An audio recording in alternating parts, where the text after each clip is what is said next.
नमस्कार, आवाज मीडियाच्या बातमीपत्रात आपलं स्वागत। मी सुनीता शिंदे।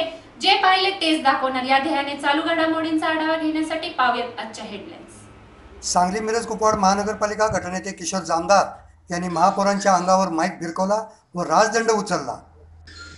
सांगली मिरज कुपवाड महानगरपालिका निवडणूक काही दिवसावरून ठेपली असता सत्ताधारी गटाचे नेते किशोर जामदार यांनी उग्र रूप धारण करत महासभेत महापौर यांच्या दिशेने माईक फेकून मारण्याचा प्रयत्न केला असल्याचा प्रकार कॅमेऱ्यात कैद झाला आहे। राजदंडही उचलला।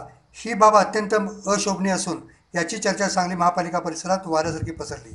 यापूर्वी एका नगरसेविकेने डोक्यात दगड मारून घेतला। हा प्रकार सर्व सांगलीकरांनी पाहिला असेलच। जर असे प्रकार होत असतील तर येणाऱ्या निवडणुकीत कसे उमेदवार निवडून द्यायचे ही जनताच ठरवेल।